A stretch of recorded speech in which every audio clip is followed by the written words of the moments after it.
Welcome to Proc-N-Roll, your guide to practical procurement. This is episode 2, and with us we have Natasha, the pro CPO, IBM, McKesson, Salesforce, and most recently Nike, and she's got her own business going now as well.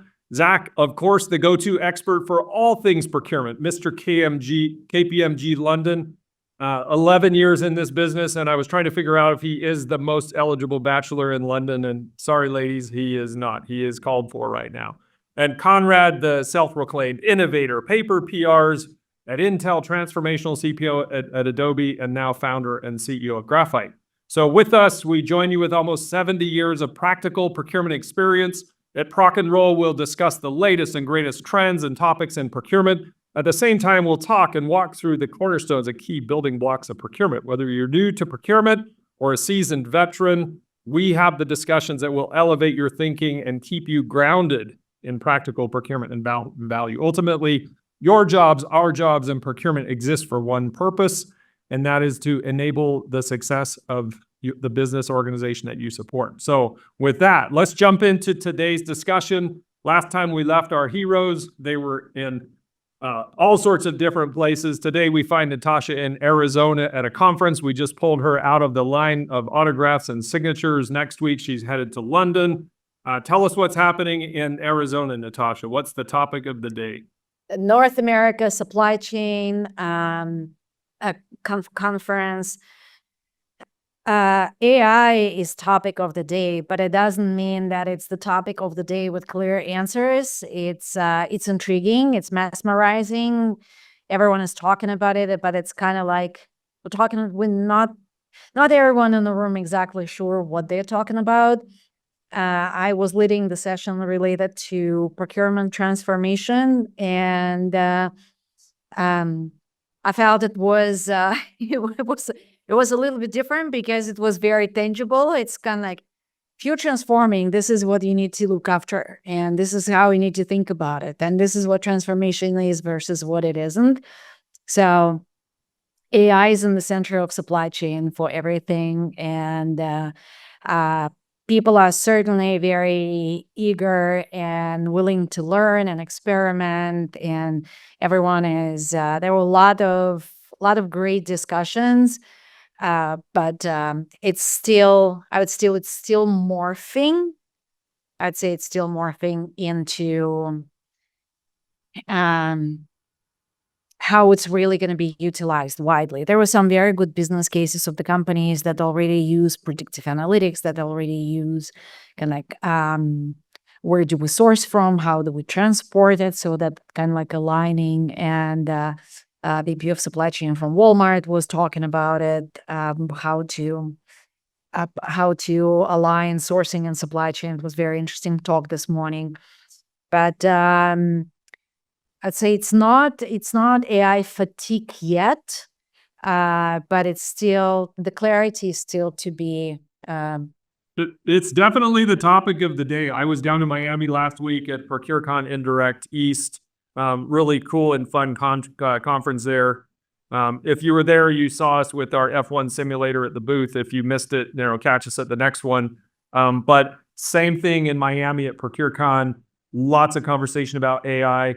I had a number of chats this last week with Gartner and others around AI, and the strongest sentiment lines up with what you're saying, which is that AI is sort of at the peak of the inflated expectations and the hype cycle. And hold on to your boots, folks. We are headed down this steep drop into the trough of disillusionment, which it's not too big of a surprise that that's what's coming next. But yeah, it is the topic. So Natasha, you're headed to London next week. I'm a little bit jealous because I understand that you'll be having a few drinks and some sticky toffee pudding with our buddy Zach over there in London. So where are you headed in London? What's the game plan? Yeah, it's London Life. It's procurement conference. It's also about supply chain and procurement. So I think the topics will be somewhat similar. I am just a little bit kind of like a bird out of the cage because for the last 4 years, I was not permitted by my respectable employers to present at any conference and participate in any conferences. So I am I'm experiencing the freedom of meeting with my colleagues and learning a little bit more about the new in the industry. So when we talk next time, I promise to bring very succinct report about the discussion in London, which will also be around supply chain procurement and AI. Well, my over-under bet is that 50% of that conference will talk about AI. You'll have to let me know. Zach, we catch you in London, I think today in the Bashir recording studio. Am I saying your last name right? Yeah, absolutely. Oh, good. So any latest, greatest news there in London? Not much. I'm just living transformation day in, day out, helping organizations transform. And technology is still very much the number one sort of driver, right? So, yeah, it's taking up a lot of my time. I'm speaking to a lot of different clients about their transformation journeys. I think what we've seen in actually the consulting market is a bit of a slowdown in the transformation space over the last year, but that's starting to pick up again. So I'm looking forward to that. I think companies are feeling a little bit more uncertain at the moment. So hopefully when some of that certainty returns, we'll start to see some more businesses try transformation on site. The joke of the day is that this smoke detector is in Natasha's hotel room because when she walked in, she's just so hot that everything started to catch on fire. But so keep your ears open for the beeping. That is in there by design. I don't know how to beep it out with even adding more beeps. So everyone loves that, the smoke detector going off late at night. So catching up from last time we talked, last I remember we were talking about the chicken and the pig. I think, Zach, you hadn't heard about it. Natasha introduced that to us.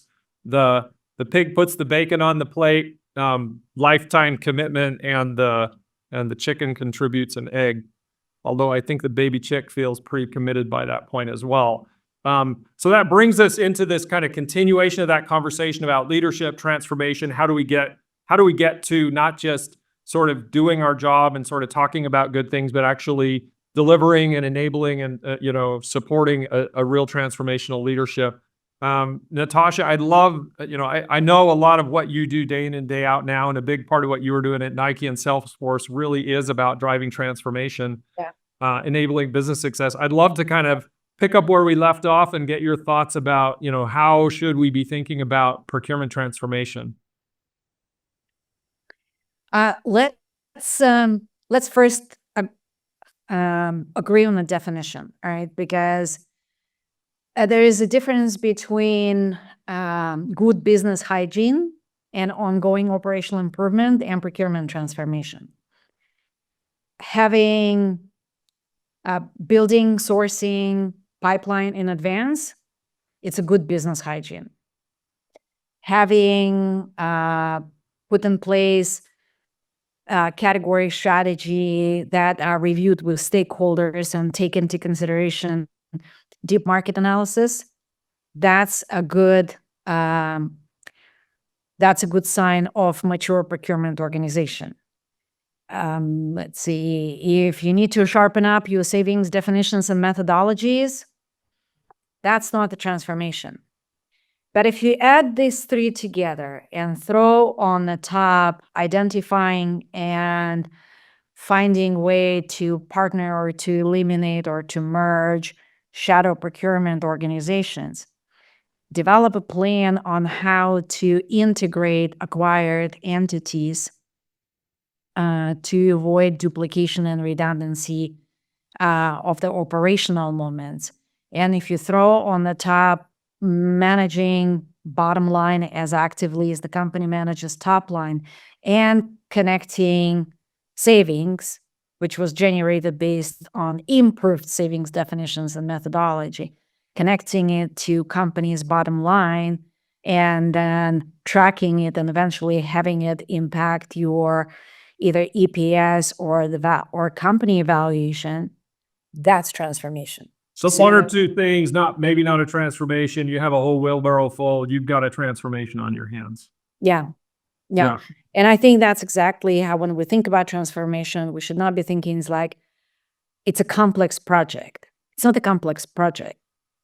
It's a it's a complex of 15 different categories of activities. And More maybe, of it's this program, right? I mean, if you think about it in the Yeah. project program perspective. Yeah. Zach, you deal with transformation all the time at KPMG. You guys are the pros, and so usually organizations, feeling a little desperate to figure out how to tackle this monstrosity of, everything that Natasha's talking about. What do you normally see when people, ring the bell at KPMG and say, "Hey, we need your help"? Yeah, so I'm not speaking on behalf of KPMG, right? It's my own Oh, experience. of course, little print there. Little fine print there.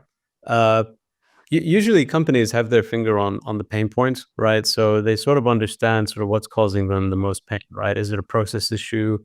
Is it data? And what happens is, I think they reach a point where there's too many things that aren't working, right? And so very often they'll come to us or to any consultant and they'll say, how do we fix this? How do we transform? How do we bring ourselves into the modern digital age? And that requires them to look holistically at the whole procurement sort of organization and broader. And I agree with Natasha that they can select a number of initiatives which on their own might not seem very transformative, but when you take everything together, suddenly it's such a big has a big impact. And the question that we always start off with is, how do we prioritize our business cases? What are those initiatives that we want to start off with on our transformation journey, and where do we want to end up in the end? So companies will have a sense of what their pain point is, but very often they don't know how or how to go about it. And so that's very often where consultancies would step in. And there's all sorts of frameworks and sort of assets that can sort of share kind of best practice around what transformation is. So I think that's sort of how it starts, Conrad. Do you generally find that they're asking for help managing and juggling all these balls? Because in some ways, I got this project, I can handle it. Now I got 20 projects and I can't handle it because there's just too much complexity. Or is it, we're using paper, old, archaic stuff, and we don't even understand what the future is? Or is it a blend of those two? It's probably a blend of the two. Yeah. I think very often they need a bit of taking a step back and thinking about the procurement organization as a whole, and creating a transformation journey that covers kind of all the different bits to get them to where they want to be. Yeah. Yeah. So transformation, Natasha, the definition is a giant amount of things to do. Maybe not enormous, but bigger than just one or two maintenance of business. I think you called it good hygiene with a couple of these kind of projects. You're doing a good job managing purchasing. yeah, exactly. Because if you have it near, can you pop up that the value wheel? Sure. Maybe it will be easier to explain when we look at it. While you're looking for it, I just also wants to say, and Zach, it's possible that you may have a different perspective because you are very much into technology, but I often see that there's so much focus on technology as in the center of transformation that actually all other aspects of it may not necessarily be forgotten, but kind of goes on such a back burner. And there's such an over-indexing on technology that it's becoming more like a technology improvement process versus holistic transformation, right?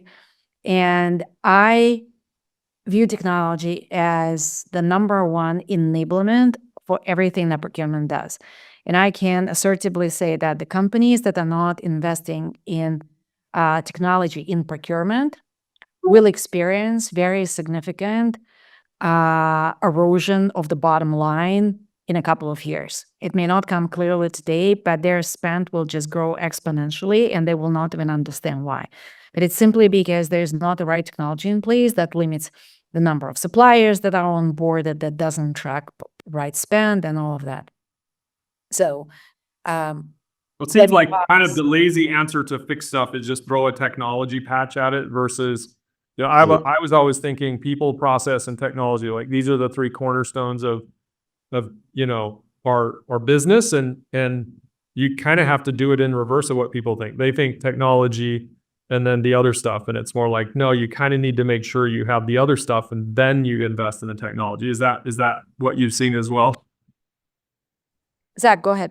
Yeah, absolutely. That's exactly what I've seen over and over again. I think there's too much focus on the tech stack, right? And a lot of shiny gadgets and what they can do, and all big promises of AI and not AI. But ultimately, it does come down to, you need to fix your process. You need to make sure you have the right skills in the team. You need to make sure your data is in order. You need to make sure you have the right stakeholder relationships to really make that transformation work, right? And you really need to have your eye laser focused on the value that you're going to be bringing to the business. It's not about the tech; it's about what you bring.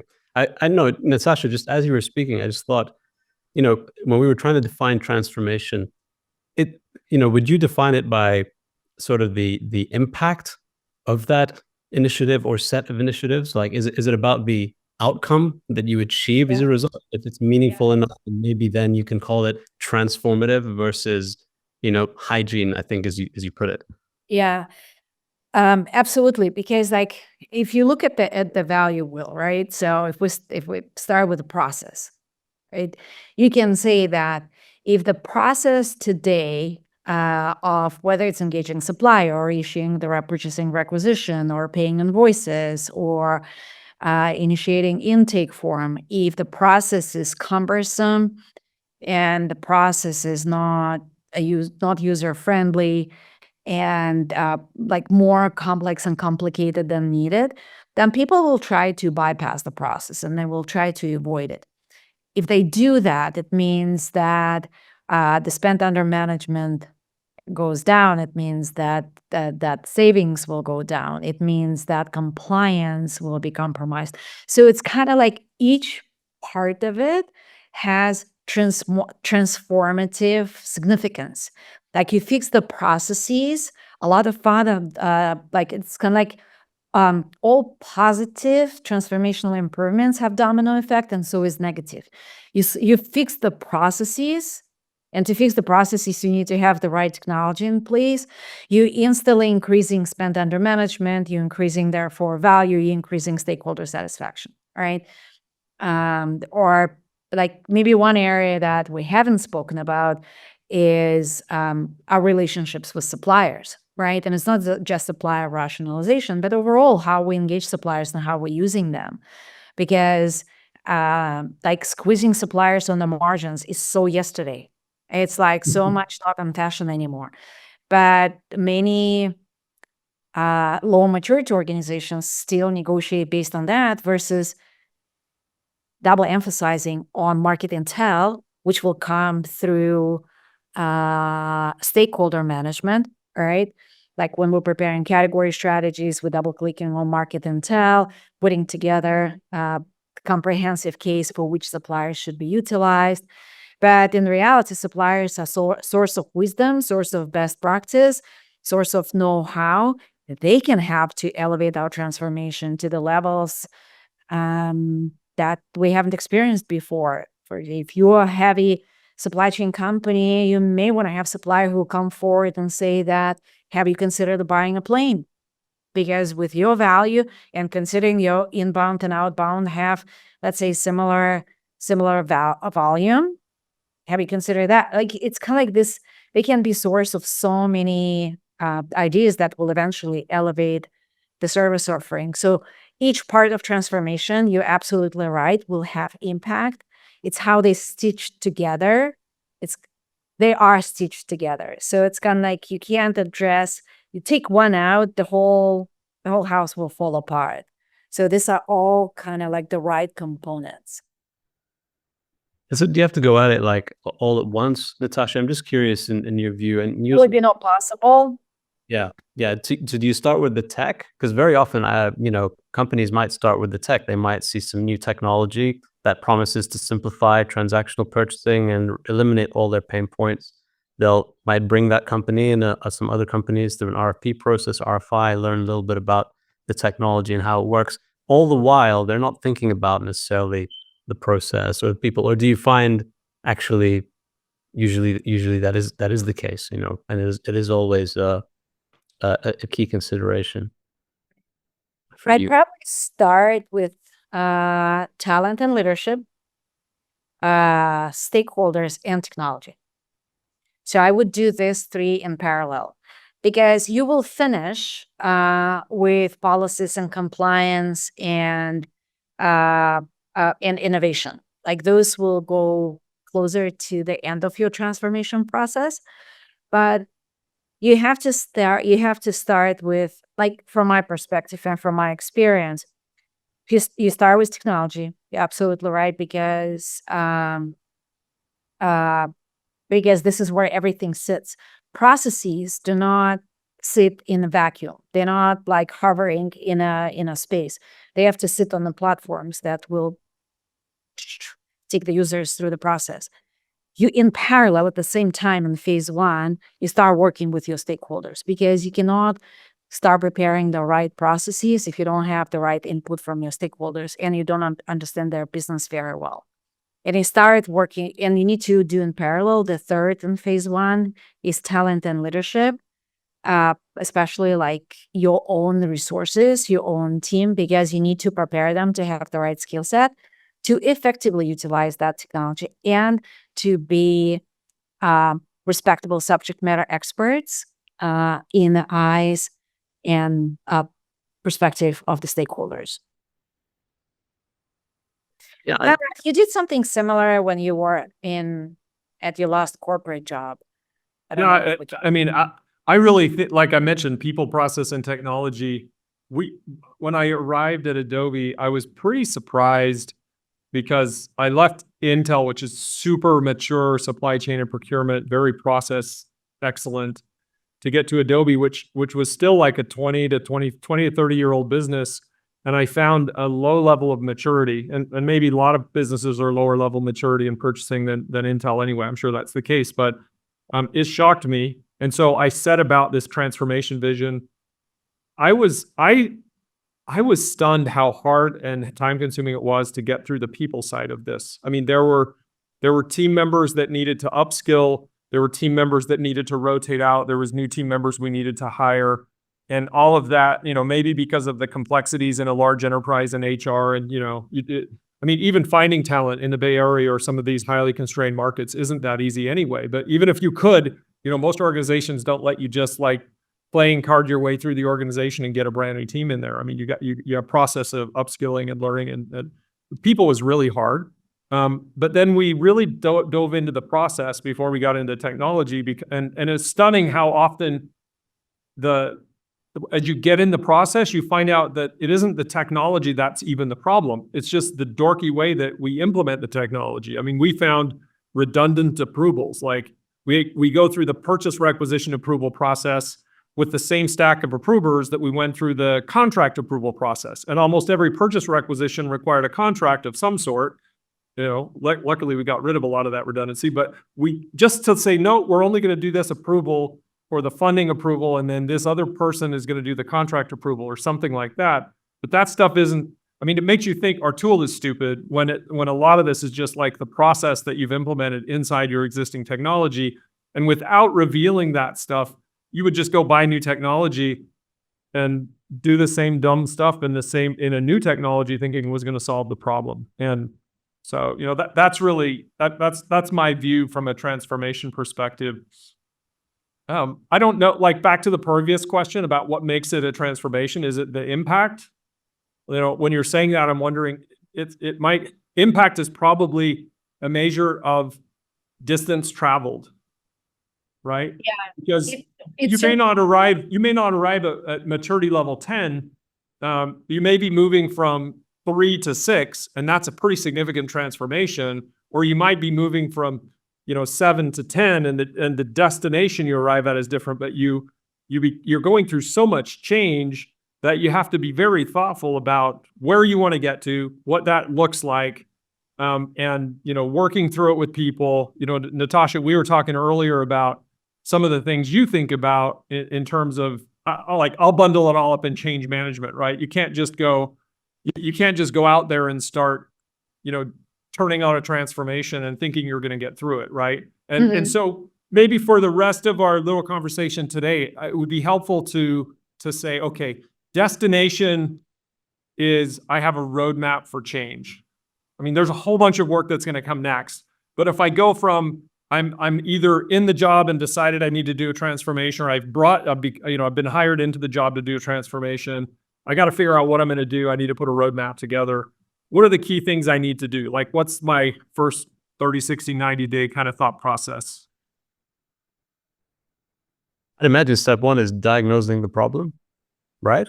I mean, you surely need to go out and find out actually what are these issues that I'm dealing with. You need to speak to people in the business, to your teams, understand what are these pains. And then there's an exercise to be done, I think, where you need to reflect on those and, be truthful with yourself and prioritize them, I think, and see kind of which one of those will be the most transformative, right? Or would get the best feedback or the best value.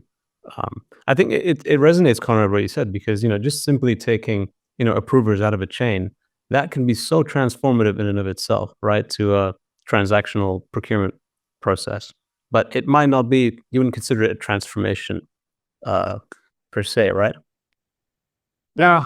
No, I mean, like Natasha said, it is interesting because you kind of take these micro transformations of the different steps. And so maybe we're getting too caught up on the terminology, but you make these what feel like not such a big deal. And if you do them well and add them all up together, it's like the rule of 1% changes. And you look back and go, holy, smokes, we have this feels completely different than it was, even though it was a bunch of sort of 1%, 2%, 5% changes. Yeah. Zach, I would add to what you said as a step 0, to get a very good sense to as highest degree of certainty as you can, to understand the seriousness of the company to do the transformation. Because transformation, like 3 years ago or 5 years ago, sounded as fancy as AI today, and everyone was transforming. But very few actually realize that transformation, it's a commitment, and it's a significant commitment of time, resources, also necessity to break some old patterns, and necessity to shake status quo and question some of the formerly dearly loved and well accepted practices. All right. And because for us transformation professionals to drive transformation for the company is not that difficult, because we understand the steps that need to be taken, who needs to be prepared, what kind of budget does it require, what technology resources will be necessary to support the transformation, what is the sequence of events, who are we trying to impact the most? Is it internal transformation? Should it impact the customers, consumers, all of that? So that can be orchestrated, and that we can help the companies to do that, regardless how small or large it is, because approach is very similar. It's assessing and securing companies' commitment to go with it through the end. It's such a good insight. I think what you said there. So it's almost like you need the mandate is the step 0, right? And I think people, No M word. No, ever. you need, what is it you need then from a step 0? You need to understand you said the appetite sort of transformed. Yeah, right? Yeah, but no, you How many other initiatives that the board is prioritizing? Is it a function of, I always find, working with different companies, I especially envious kind of new CPOs who come and join the organization because they've been brought in. They obviously want to make their mark. And so, but many people listening to this podcast, many CPOs and heads of procurement might want to transform their functions, but they're stuck in exactly what you've described, Natasha, which is, these comfortable ways of working. And maybe, the business just doesn't see that need, or maybe isn't prioritizing it. So how would they get sort of transformation on the agenda? Then, if there is no readiness from the company, if there is no commitment, don't start full-blown transformation. Do operational improvements. Identify what's the most critical for the company and like take the same value wheel or transformation wheel and identify what's the most needed. Do you need to reduce cost? Then it's one set of initiatives. Do you need to increase spend under management? Then it's a different set of initiatives. Do you need to issue new policies? Do you need to improve your P2P process? Do you want to see how well people travel, or do you just need to kind of like rationalize and right size your supplier base? Don't do full blown transformation because you don't want to have a lot of kind of like 70% completed projects. Yeah. I guess it's wait for your moment is what you're saying, right, Natasha? Like wait for the right moments, wait for that. But in the meantime, you need to be doing enough that, people can still see the value being driven from. Yeah. I'm struggling a little bit with this conversation because Natasha and Zach, when you're describing this, it scares it just scares me. Like I'm a leader and I'm like, oh, that's just all this stuff. It's this giant projects and there's going to be budget and I've got to go get it approved. And I am trying to run my business on a day-to-day basis and I'm already understaffed and overloaded. And now I don't want to do transformation anymore. And my strategy in this space has been a little bit different than what you're describing because my view has always been, well, let me say this first. I think step one of a transformation is the vision, which is what you were both kind of talking about, which is where are we trying to go? You need to know that. And maybe that's crystal clear and maybe it's just directionally like within a few degrees of north or something like you have an idea. And then you need to start moving that direction. And I always have seen that the company is willing to invest in procurement every 5 to 10 years. You get an upgrade of technology or you get the transformation or you get but between that time, you're kind of stuck with what you've got. You just kind of operate. And Zach, I think you just said, keep making some improvements or just kind of wait or something.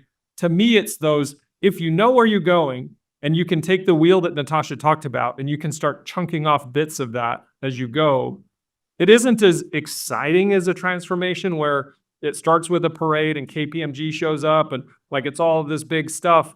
But after 5 years of looking back, instead of waiting, you have made a ton of progress. You've totally transformed the organization through these little micro changes. And maybe they're bigger than micro, but I just feel like if you're going to eat the elephant, I have to take it in a bite. Even looking at the elephant scares me. So I got to just say, for me, transformation isn't something that should be so scary. And I guess, Mike, when either of you show up, you're not going to show up and destroy people with the elephant either. But it's going to have to be done bite by bite, and that's awesome, and it's great, and that actually allows you the time and the progress to evolve towards the future. Instead of doing a full waterfall commitment and then still being off by 5 or 10 degrees and not being quite where you wanted to be. But anyway, that's my 2 cents on transformation. And that's just another path. But if you do it kind of bite by bite, then you will complete, you won't be able to change the processes if there is no investment in technology. You just won't, right? You won't be able to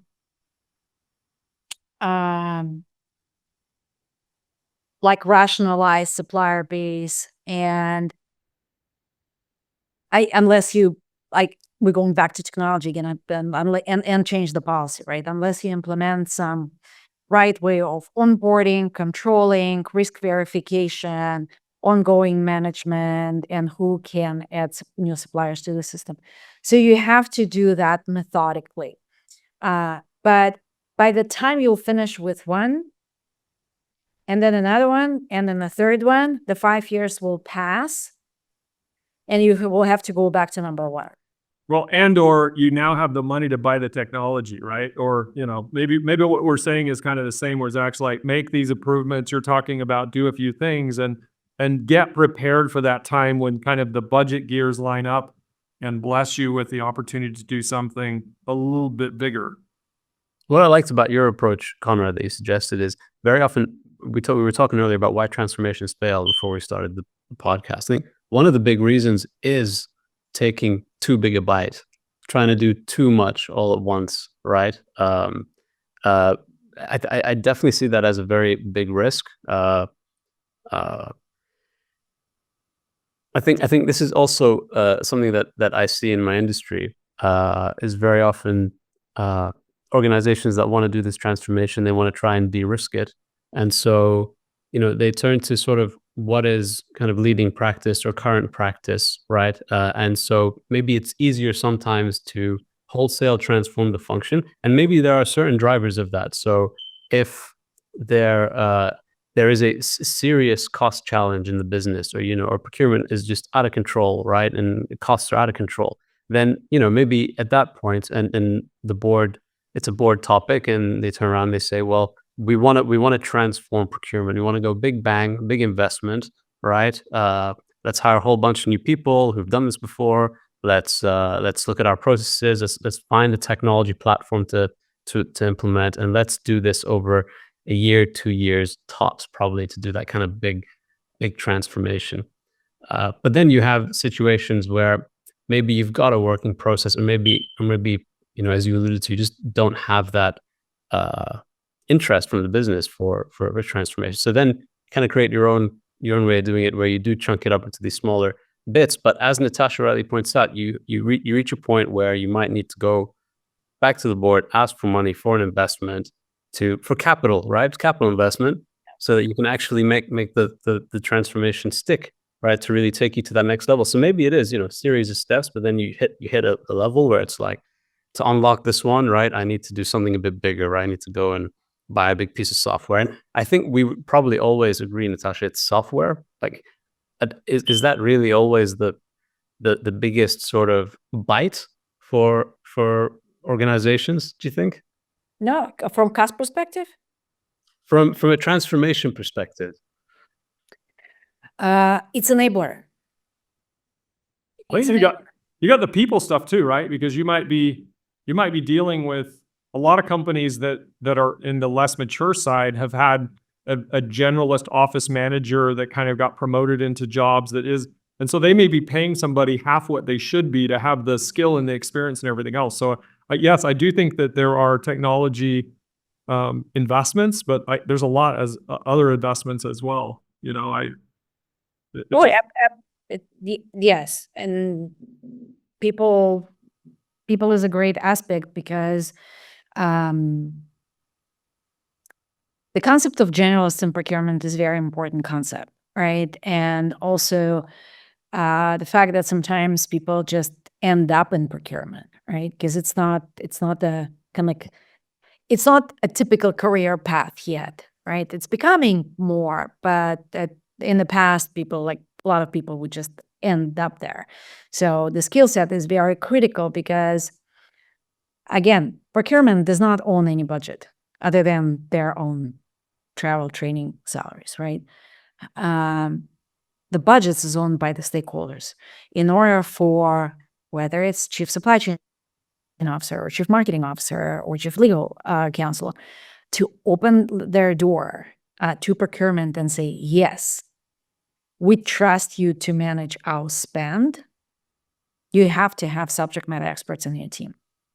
So that investment is absolutely must be done. That cannot be done by the generalists, because otherwise we have to be like highly specialized generalists, which instantly makes them subject matter experts, right? So I didn't hear a lot of disagreements, frankly, Conrad, because you said that you're scared of a big bang. I like big bangs because they they bring organization together all at once. You prepare organization into the big bang, and nothing happens in phase one. Like, not everything happens in phase one anyways. You still have phased approach. And when you present your transformation roadmap, it's usually between 3 to 5 years. So not everything is happening in year one. But it's kind of like you said, that either wait for the moment or do like business hygiene as you go. I don't know. I wouldn't parse transformation, but I would always advocate for ongoing operational improvements, regardless whether you're in transformation or not. But if you feel that the need to transform organization completely, to take it on to a different level, to support consumers in a different way, I would say advocate and take time to advocate for, I wouldn't use the word big bang because that's scary, but I would use the word holistic, Yeah. right? One that covers all the aspects. And again, it's not done in 1 month. Like even advocating for it will not be done in 1 month. Yeah. So I mean, what I'm hearing, and I think what we're all very aligned on is you got to have a vision of where you're going. And to me, this speaks to management versus leadership. I mean, I love the idea of operational hygiene. I mean, I love that word anyway. I'm not sure I put hygiene and process and anyway, it doesn't matter whether I would say hygiene and basic day-to-day continuous improvement, where you draw those lines and where you get in transformation. I don't think any of that matters too much as much as this is the vision, this is the North Star, this is where we're going. Use the word advocate. So the team, the leadership, the stakeholders, maybe even the suppliers need to get a vision and understanding what that destination is.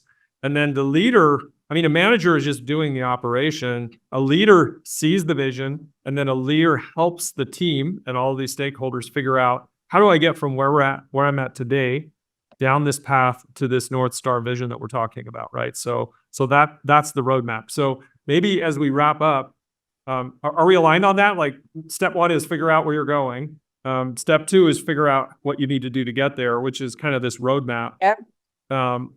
What best practices have both of you seen in terms of like building out that roadmap? Because it is really easy to kind of get caught up in the big vision and think, oh, okay, I'm there. But knowing where you want to go is really only half of it. You kind of have to know, how am I going to get there? As a consultant, I would always advocate the quick wins right at the beginning, right? The low-hanging fruit. Always go for that. I just want to make a point. I think reflecting on what you just said, Conrad, is quite a poignant point, because we're sort of saying it doesn't matter whether you call it transformation or not. At the end of the day, you're a leader of a business, of an organization, and you want to drive that function forward, right? And it just depends on the context that you're in and what tools you have and what resources you have available to do it, right? So it can all be called transformation from that perspective, which I think is probably the right way to think about transformation. Well, and if you want to be a leader and get paid as a leader and have the impact of a leader, you act like this stuff is what you have to do, right? Otherwise you're a manager. If you're going to move the organization in a material way forward, then you're a leader. And you can stretch the word transformation, but yeah, you need to be creating significant improvements on how things are going over time. So back to the roadmap. I love the quick wins idea. I mean, as you could tell just from my words, that's a big deal for me, biting it off. But okay, I know where I want to go now. How do I put the roadmap together? Obviously there's capital requests and people requests, and how do I prioritize? A couple of minutes from each of you in terms of how to think about that roadmap, and then let's call it a day. I always start with a source to pay kind of process end to end. So when I'm looking at kind of holistically how to transform, that's sort of the starting point, right? So right from the beginning all the way to the end, procurement process, and then run through each one of those and figure out kind of which one of these do I want to tackle in my roadmap first. Is it the downstream transactional stuff? Is it more the sourcing and the supplier management? Is it the onboarding?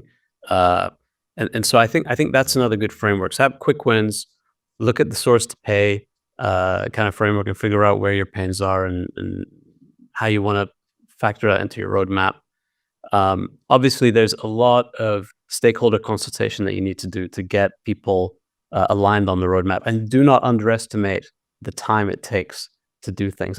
I get that people want to do transformation faster and faster with higher and higher ROI all the time. And that is absolutely what everyone should always be aiming to do. But I always feel it's not even about putting buffer in. It's about really reflecting on the problem deeply, right? To understand kind of what are the brick walls that we're going to hit, because you will hit brick walls in any sort of big transformation or change, and make sure you factor that into the roadmap so you're not committing to too aggressive a timeline that just sets you up to fail, right? So give yourself time, give yourself space, look at the source to pay process, have quick wins, know how you're going to measure value at the end? And also, are you going to measure value during the roadmap as you're transforming? So have those sort of milestones in place as well. So I think it's about effective management, program management.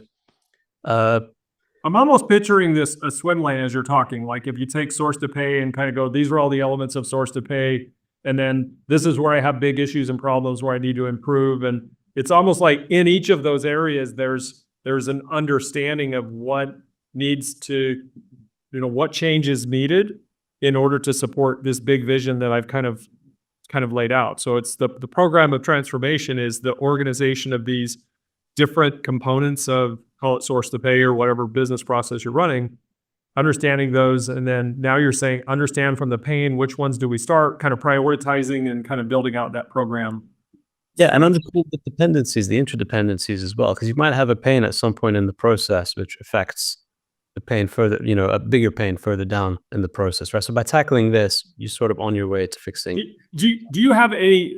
I'm picturing, particularly from the work that you do. Do you have an example of a roadmap that you can kind of share across, and we can put in the podcast notes here that people can kind of bring up and say, hey, here's 1 or 2 or 3 examples of what maybe a roadmap document could look like? Yeah, absolutely. We can find sort of generic templates, I think, that can give people a vision of like what a roadmap is. Yeah.